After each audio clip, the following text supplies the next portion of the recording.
의 말씀입니다. 이 성탄의 주일에 주시는 하나님의 말씀으로 받으시길 바랍니다. 누가복음 2장 25절에서 33절입니다. 예루살렘에 시몬이라 하는 사람이 있으니 이 사람은 의롭고 경건하여 이스라엘의 위로를 기다리는 자라. 성령이 그 위에 계시더라. 그가 주의 그리스도를 보기 전에는 죽지 아니하리라 하는 성령의 지시를 받았더니 성령의 감동으로 성전에 들어가며 마침 부모가 율법의 관리대로 행하고자 하여 그 아기 예수를 데리고 오는지라. 시몬이 아기를 안고 하나님을 찬송하여 이르되 주제여 이제는 말씀하신 대로 종을 평안히 놓아 주시는도다. 내 눈이 주의 구원을 보았사오니 이는 만민 앞에 예비하신 것이요 이방을 비추는 빛이요 주의 백성 이스라엘의 영광이니이다 하니 그의 부모가 그에 대한 말들을 놀랍게 여기더라. 아멘. 여러분을 이 성탄주일에 함께 나눌 말씀의 제목이 이것입니다. 우리 함께 한번 고백할까요? 나 이제 주를 보리라. 이 땅에 오신 예수님을 우리가 뵙는 시간이 바로 이 시간입니다. 오늘 이 말씀의 부제를 한번 달아보았습니다. 여러분에게 질문처럼 드리는 부제입니다. 내 인생 능동태인가 수동태인가 하는 것입니다. 이 질문에 대하여 이 말씀을 통해 저희가 한번 답을 찾아가도록 하겠습니다. 여러분, 저는요 예수님이 태어나신 모습을 볼 때 한 가지 의문이 있었어요. 왜 예수님은 건장한 청년이나 강력한 슈퍼맨으로 오셔서 구원하시지 않고 가장 연약한 핏덩이 아기로 오셔야만 했을까? 여러분, 핏덩이 아기는 어떤 존재지요? 스스로 밥 먹고 살 수 없는 존재입니다. 누가 밥을 먹여줘야만 살 수 있는 존재입니다. 예수님의 시작이 바로 그러했단 말입니다. 예수님의 시작은 수동태였습니다. 능동태, 내가 돈 벌고 밥을 지어서 먹는 인생이 아니라 누군가 먹여줘야 되는 인생으로 이 땅에 태어났다는 겁니다. 예수님의 인생의 마지막은 십자가죠. 십자가 죽으실 때도 완전히 수동태 인생이었습니다. 머리에 씌워주는 가시관을 받아들이셨고 손과 발에 못을 받아들이셨습니다.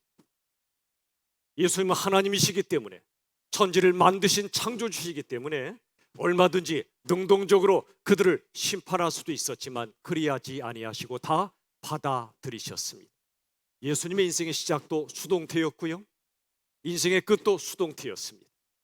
그런 예수님을 하나님이 부활시키신 거죠. 예수님은 우리와 똑같이 되려고 이 땅에 오셨습니다. 우리 인생이 바로 수동태임을 아셨기에 예수님도 수동태로 오신 것입니다.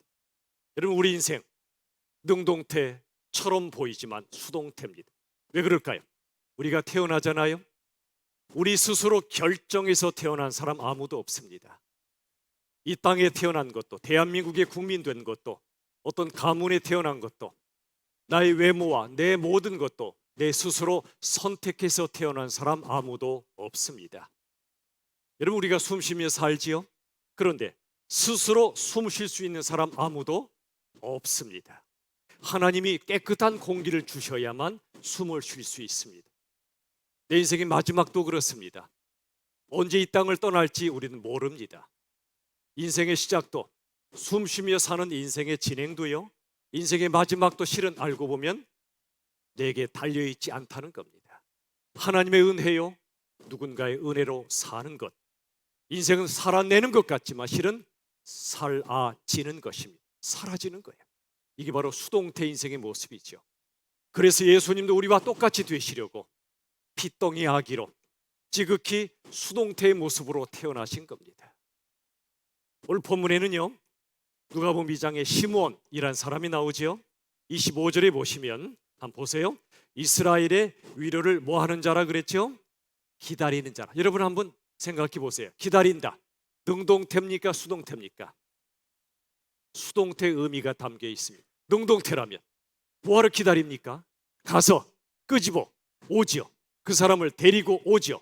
그런데 기다린다는 말이에요. 수동태입니다. 그런데 26절에 보면 놀라운 고백이 나오지요. 주의 그리스도를 보기 전에는 죽지 아니하리라. 여기까지 보면 능동태처럼 보여요. 그리스도 메시아 구원자를 보기 전까진 나 안 죽을 거야. 굉장한 결단처럼 보이죠. 그렇지 않습니다. 26절 마지막을 성경을 직접 찾아보세요. 마지막에 보시면 그리스도를 보기 전엔 죽지 아니하리라 하는 성령의 지시를 뭐하였더니 받았더니, 성령의 계시를 받은 겁니다. 이것도 수동태입니다. 예수님을 보기 전에, 그리스도 보기 전엔 죽지 않는다는 계시를 받는 것입니다. 여러분, 내가 그 사람을, 그분을 보기 전엔 절대로 죽지 않는다, 그런 분이 계시다면, 보기 전에 죽을 수 없는 그런 분이 계시다면, 그분 없이 살 수 없는 그런 분이 계시다면 우리의 인생은 그분 앞에 능동적일까요? 수동적일 수밖에 없습니다. 여러분, 우리가 누군가를 진짜로 사랑하면 그 사람 앞에 큰 소리 못 칩니다. 너무너무 사랑하기 때문에. 보기만 해도 가슴이 떨리고요, 보기만 해도 너무너무 귀하고 소중한 분 앞에서는 큰 소리 못 냅니다.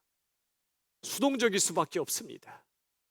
하물며 우리 예수님, 하나님이신 그분, 그분을 보기 전엔, 뵙기 전엔 죽을 수도 없는 그분이 계셔야 살 수 있는 그런 분 앞에 선다면 우리들은 그분 앞에 목소리 크게 내겠습니까? 수동태로 살 수밖에 없습니다. 그분의 은혜 없이는 살 수 없기 때문에 그렇습니다. 여러분, 우리 인생은 영혼의 목마름을 겪으며 삽니다. 목마릅니다. 예수님이 십자가에서 목마르다 외치신 것은 우리의 목마름을 대변해 주시고 동참해 주신 거예요. 우리 영혼의 목마름을 겪는 우리들은 예수님의 생명수가 부어질 때 받을 수밖에 없잖아요. 영혼의 어두운 밤을 지나면 우리들은 예수님의 환한 빛을 받을 수밖에 없잖아요. 수동태 인생입니다. 놀라운 것은요, 요한복음 5장 19절에 보면 예수님도 그리하셨다는 말씀이 나와요. 보세요. 아들이 아버지께서 하시는 일을 보지 않고는 아무것도 스스로 할 수 없나니. 그 다음 아버지께서 행하시는 그것을 아들도 행한다고 말씀합니다. 보세요. 아들은 예수님이시지요, 아버지는 성부 하나님이시지요. 이 땅에 오신 예수님은요, 하나님께서 하시는 일을 보지 않고는 아무것도 스스로 할 수 없대요. 이상하죠? 예수 하나님이시잖아요. 능동적으로 뭐든 할 수 있는 분이신데 왜 태어나실 때나 십자가 죽으실 때나 모든 삶의 순간마다 수동적인 모습으로 사셨을까요? 그것은 하나님 없이 내 맘대로 사는 것이 아니라 하나님 아버지 앞에 순종하며 그분의 은혜로만 사는 그런 수동태 인생으로 사셨다는 말입니다. 아무것도 스스로 할 수 없다. 이 말씀 속에 핏덩이로 태어나신 성탄의 비밀이 담겨 있고, 십자가에 아무 힘이 없이, 힘이 없는 사람처럼 죽으신 그 비밀이 담겨 있습니다. 하나님이 아기로 태어나게 하셨고, 그래서 인생에 저와 여러분의 태어날 때부터 죽을 때까지 모든 죄를 죄다 훑어서 어디로 가져가실까요? 십자가로. 우리의 모든 죄를 대신 지고 죽으심으로 우리 죄를 용서해 주시려고 아기로 태어나셨고요, 무한하신 하나님이 유한한 시간과 공간 속으로 들어오셨고요. 그게 바로 사랑입니다. 사랑은 상대방 세상 속으로 들어가는 거죠. 그 사람의 한계와 절망 속으로 들어가는 겁니다. 어둠 속으로 들어가 함께 걷는 거예요. 아픔 속으로 들어가 같이 아파하는 게 사랑이지요. 그래서 예수님은 가장 약한 자의 모습으로 이 땅에 오셨고요, 그런 예수님은 하나님께서 하시는 일을 보시고 들으시고 받으신 후에야 당신의 삶을 사셨던 겁니다. 여러분, 5장 19절 요한복음의 말씀을 다시 보시면 아들 예수님은 아버지 하나님이 하신 일을 보지 않고는 아무것도 스스로 안 하셨어요. 이게 수동태입니다. 그 다음에 아버지께서 행하시는 그걸 아들도 행한다 그랬어요. 이게 바로 능동태입니다. 먼저 받아야 그 다음에 내가 주는 겁니다. 먼저 봐야 그 다음에 행하는 겁니다. 하나님께로부터 뭔가를 내가 은혜를 받아야 다른 사람에게 은혜를 베푸는 겁니다. 수동태 다음에 능동태란 말입니다. 똑같은 말씀이 골로새서에 나와요. 한번 보실까요? 1장 29절 같이 읽어봅시다. 시작. 내 속에서 능력으로 역사하시는 일의 역사를 따라 힘을 다하여 수고하노라. 여러분, 힘을 다해 수고하는 건 귀한 거죠. 우리 교회 봉사하시는 분들, 또 여러분들 힘을 다해 수고하며 사시잖아요. 그런데 이게 능동태인데 이게 먼저 앞에 나오지 않아요. 앞에 뭐가 나오죠? 내 속에서 능력으로 역사하시는 분이 계세요. 누구시죠? 성령 하나님이세요. 내 안에 계신 예수님의 영이세요. 그분의 역사를 따라 그랬습니다. 수동태입니다. 그분이 이끄시는 대로 따라가는 겁니다. 수동적으로. 그래야 하나님으로부터 힘을 먼저 받아야 우리가 이 험한 세상을 힘있게 살 수 있다 그 말이에요. 여러분, 누가복음 10장에는 두 사람이 나와요. 두 사람의 마집사님이 나오죠. 자매인데 누구죠? 마르다와 마리아. 이 마집사님 두 분이 기가 막힌 두 그림을 보여줍니다. 한 분은 수동태, 한 분은 능동태의 모습을 보여줍니다. 10장 39절에 보면 이런 말씀이 나와요. 마리아가요 주의 발치에 앉았어요. 그의 즉 주님의 말씀을 들었어요. 앉고 들었다. 능동태입니까? 수동태입니까? 능동태처럼 보여요. 그런데 원어를 보면 여기 앉으란 단어가 수동태입니다. 수동태에 가까운 말이에요. 앉혀졌다 그 말이에요. 어떻게 이게 수동태가 될 수 있지요? 마리아가 예수님 앞에 앉혀졌다는 뜻이 뭐죠? 그건 뭐냐면요, 마리아가 갈팡질팡했다는 얘기입니다. 지금 내 앞에 예수님이 계세요. 그분의 말씀을 듣고 싶어요. 그런데 저쪽에 언니 마르다가 주방에 있어요. 째려봐요. 야 마리아, 왜 안 나와? 너만 말씀 들을래? 나 지금 전도 붙이고 생선도 굽고 하는 거 안 보여? 빨리 나와. 빨리 나와. 그 째려보는 눈빛이 느껴지니까 이리야 될까 저리야 될까 고민하는 거예요. 이리 갈까 저리 갈까, 차라리 고민하는 거예요. 이게 바로 그때 예수님께서 얘야 앉혀도 된단다. 그래 앉혀진 거예요. 그래서 두 사람의 시선 사이에 갈등했겠죠.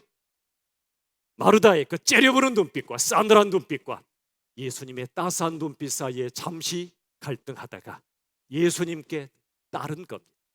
마리아는 예수님 앞에 수동적 인생이었어요. 그분의 말씀 앞에 앉혀진 겁니다. 근데 마르다는 능동태 인생이었어요. 내가 주님을 위하여 이것도 하고 저것도 하리라. 갈비도 하고 생선도 굽고. 누가요? 내가. 주님을 위해 하는 건 아름다운 일이죠. 그런데 여전히 주체가 나예요. 그는 아예 호통도 칩니다. 예수님한테.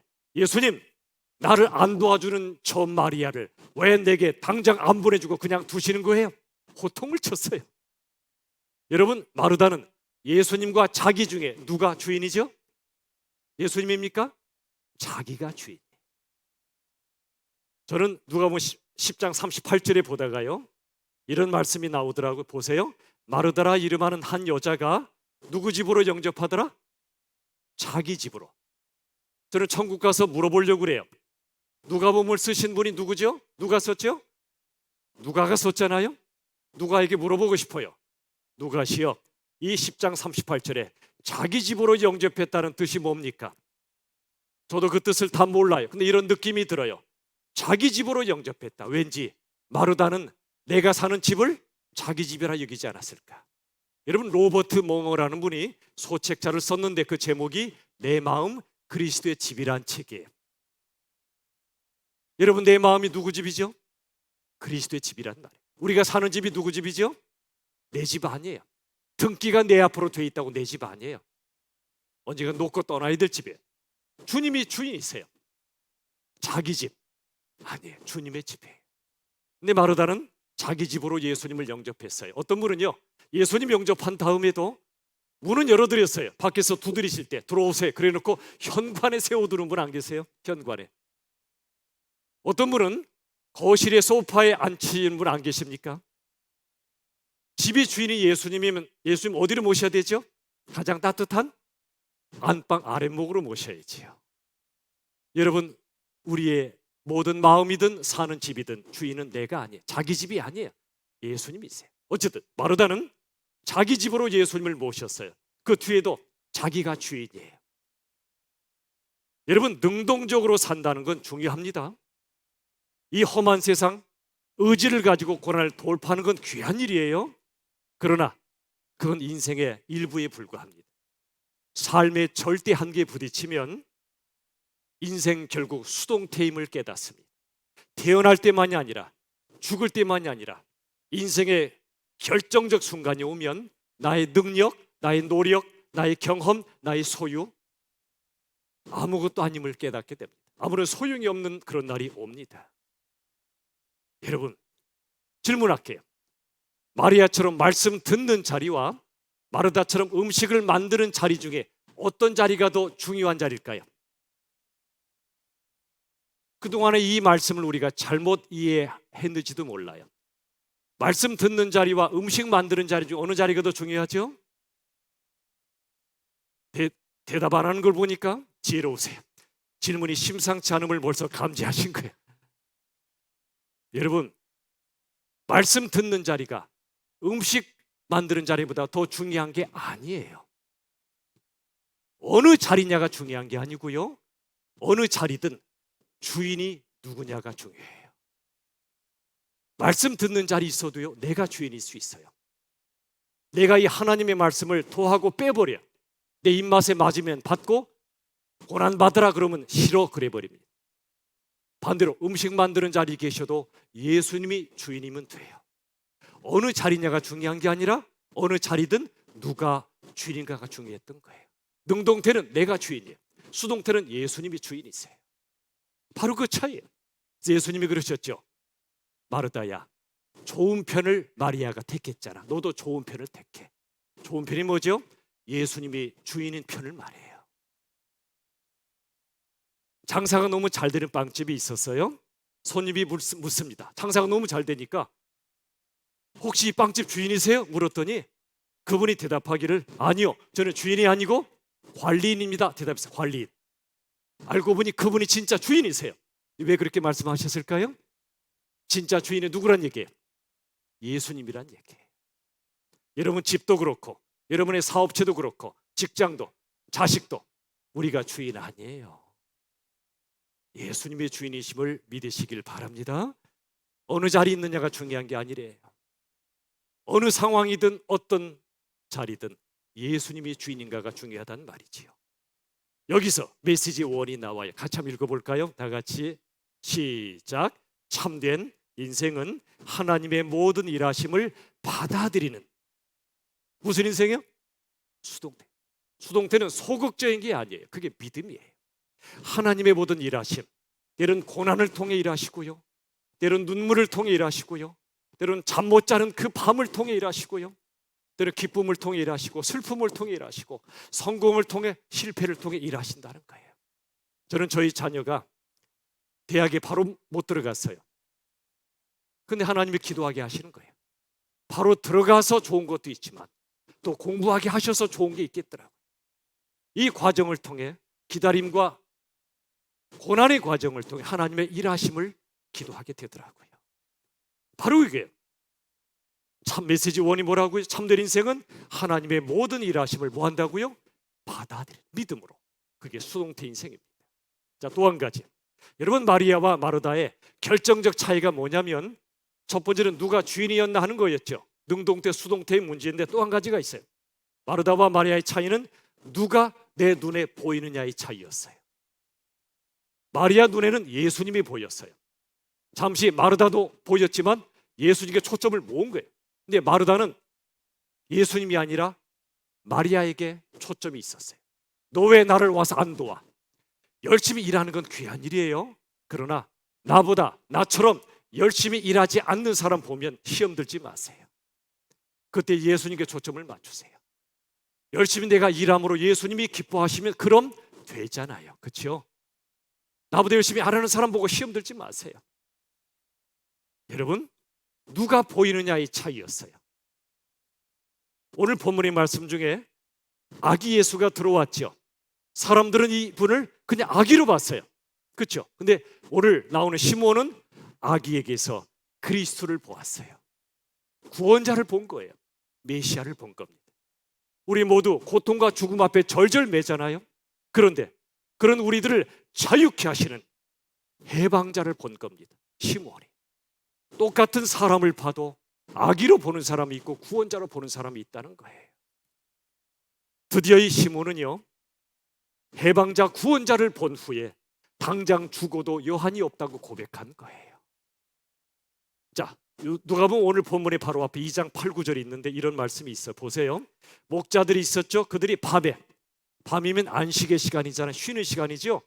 사랑하는 가족들을 만나서 된장찌개도 먹고 쉴 시간인데 밤에 여전히 밖에 있었어요. 밖이란 말은 들판입니다. 어떤 일을 하고 있었죠? 양떼를 지키고 있는 목자들이었어요. 밤에 밖에서 자기의 일을 하고 있던 그가 주의 사자가 곁에 섰지요. 주의 영광이 그들을 두루 비춥니다. 목자들을. 그리고 드디어 목자들은 예수님을 보게 됩니다. 무슨 메시지가 담겨 있지요?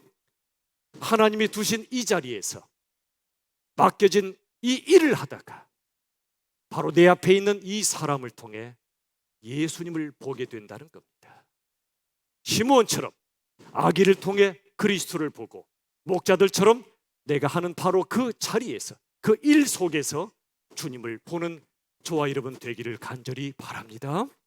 여러분, 로렌스 형제라고 있어요. 하나님의 임재 연습이란 책을 썼는데요, 이분이 수도원에서 설거지를 하다가 주님의 임재를 체험합니다. 뭐 하다가요? 설거지 좋아요? 좋으신가 봐요? 하세요? 싫죠?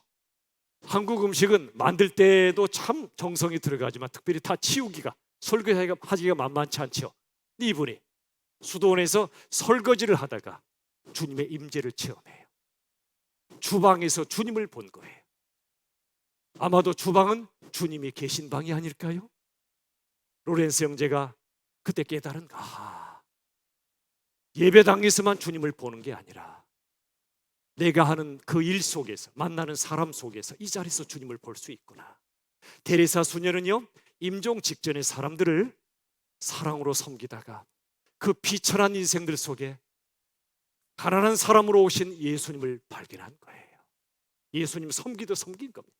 그래서 메시지 2가 나옵니다. 같이 보실까요? 참된 믿음은 시작. 참된 믿음은 어느 자리에서든 무슨 일을 하든 누굴 본다고요? 예수님. 아기에게서 예수님을 보았듯이 말이지. 마지막 3번째 메시지를 향해 가볼까요? 여러분, 사도 바울이 몸이 아팠어요. 육체의 가시가 너무 심각했어요. 적어도 3가지 병이 있었다고 그래요. 없애달라 기도했지만 안 없애주셨죠. 하나님이. 왜 그러셨을까요? 이런 뜻입니다. 바울아, 너의 가시를 통해 나의 가시관을 보라는 겁니다. 너의 질병과 장애를 통해 나 예수를 보라는 겁니다. 여러분, 성공하기만 하고 많은 걸 소유하고 하는 일마다 잘 되는 사람은요, 교회를 다녀도 십자가 예수님을 보질 못합니다. 배부르고 등 따실 때 십자가 예수님 만날 수가 없습니다. 인생에 고통이 있고 슬픔이 있고 질병이 찾아오고 장애가 있을 때 바로 그걸 통해 십자가 예수님을 보라는 거예요. 그걸 통해 십자가 예수님을 보면 질병이 더 이상 질병이 아니에요. 장애가 더 이상 장애가 아니에요. 질병과 장애가 오히려 주님을 바라보는 영광의 통로로 삼으신다는 걸 믿으시길 바랍니다. 여러분, 제가 지난 11월 달에 한 주 비웠죠. 주일날 못 왔죠. 코로나 걸렸기 때문에. 그런데 저 코로나 안 걸렸어요. 무슨 말이죠? 코로나 걸렸다는 말은 코로나에 걸려 넘어졌다는 말이에요. 저는 코로나 걸려 넘어지지 않았어요. 잠시 신방은 받았지만 잠시 통과하다가 약간의 아픔은 줬지만 그 다음에 또 가셨어요. 여러분, 하나님이 코로나를 통해 우리에게 주시는 게 뭐죠? 코로나를 부으신 건 아니에요. 코로나는 인간의 탐욕 때문에 지구가 망가지고 지구의 역습으로 우리에게 온 게 코로나예요. 그러나 하나님이 코로나 허락하셨어요. 왜 허락하셨죠? 코로나에 걸려 넘어지지 말고 코로나를 통해 인생과 신앙과 교회의 본질을 보게 하시는 거예요. 저도 그 시간 일주일 동안 인생이 뭐지? 신앙이 뭐지? 교회의 본질이 뭐지를 깊이 생각해서 저는 코로나 걸려 넘어지지 않았기 때문에 코로나 걸린 게 아니에요. 예령 박사 말을 한번 보시죠. 하나님께서는 어둠을 주시는 게 아니라 어둠을 통해 아름다운 새벽빛을 주세요.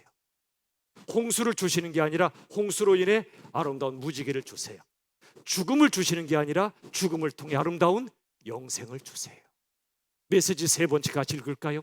시작. 모든 질병과 장애와 고통은 예수님을 바라보는 영광의 통로이다. 아멘. 우리들은 아기에게서, 병자와 장애인에게서 예수님을 잘 못 봐요. 마르다처럼. 그러나 그래도 괜찮아요. 우린 주님을 못 봐도 주님은 우리를 보시거든요. 끝까지 보시거든요. 우리가 당신을 알아볼 때까지, 아기에게서 내 삶의 고통과 장애를 통해서 주님을 볼 때까지 우리를 보고 계세요. 때로 고통의 눈물을 흘리게 하세요. 왜냐하면 그 고통의 눈물로 우리의 자아와 교만을 씻으셔서 당신을 선명하게 보게 하세요. 우리가 할 일은 소경 바디메오처럼 기도하는 겁니다. 주여, 보길 원합니다. 고통을 통해서라도 영적인 눈을 열어주셔서 주님을 보게 해 주시옵소서. 이 땅에 탄생하신 예수님, 죽으신 예수님, 부활하신 주님의 영광을 보게 해 주시옵소서. 말씀을 맺겠습니다. 여러분, 예수님이 왜 이 땅에 오셨죠? 그건 간단해요. 우리가 예수님께 못 가니까 예수님 우리에게 오신 거예요. 우리 사랑하시니까 우리를 찾아오신 거예요. 오실 수밖에 없었던 거예요. 여러분, 내 자식이 삼풍백화점 무너질 때 있었다고 생각해 보세요. 지하에 깔려 있어요. 우리가 안방에 있겠습니까? 찾아가겠죠. 구조대와 함께 가서 시멘트를 끌어내겠죠. 드디어 내가 이제 죽었다 싶었던 그 아이가 구조대 소리가 들리고 엄마 아빠의 소리가 들릴 때, 아이야 어디 있니? 하는 소리를 들을 때 이제 살았다 하지 않겠어요? 우리가 고통과 슬픔과 죽음 앞에 두려워 떠는 우리 인생들, 살아도 안식이 없고 죽음 앞에 두려워하고 깨어 있어도 불안하고 잠들 때에도 제대로 잠들지 못하는 우리 인생들 아닙니까? 우리를 찾아오실 거예요. 찾아올 수밖에 없었던 거예요. 구조대 소리가 얼마나 복음이었겠어요. 우리도 찾아오신 예수님이 우리의 유일한 구원의 복음인 줄로 믿으시길 바랍니다. 인생의 목적은 성공이 아니에요. 인생의 목적은 예수님 만나는 거예요. 고통을 통해서라도 예수님 만나면 인생 성공이에요. 죽음을 통해 천국 가면 예수님 온전히 만나게 될 거예요. 부디 그날까지 우리에게 주신 모든 날들을, 모든 상황 속에서 모든 것과 모든 사람을 통해 이 땅에 찾아오신 그 예수님을 보시고 만나시고 그분과 함께 승리할 수 있기를 예수님의 이름으로 축원합니다. 우리 핵심 메시지 잘 기억 안 나시죠? 핵심 단어만이라도 기억해 보세요. 다 같이 읽을까요? 시작. 참된 인생은 하나님의 모든 일하심을 받아들이는 무슨 인생이요? 수동. 두 번째, 참된 믿음은 어느 자리에서든 무슨 일을 하든 누굴 봐요? 예수님. 세 번째, 모든 질병과 장애와 고통은 예수님을 바라보는 영광의 통로임을 믿으시길 바랍니다. 아멘. 이 시간 우리에게 찾아오신 예수님을 보다 일어나 기쁘다 구주 오셨네 전심으로 우리 주님을 찬양해 원합니다. 박수치며 찬양합시다. 기쁘다 기쁘다 구주 오셨네 백성 맞으라 온 교회여 다 일어나 다 찬양하여라 다 찬양하여라 다 찬양 구세주 탄생했으니 다 찬양하여라 이 세상에 만물들아 다 화답하여라 다 화답하여라 다 화답하 온 세상들을 사하며 주 예수 오셨네 죄와 슬픔 몰아내고 다 구원하시네 다 구원하시네 다 구원하시네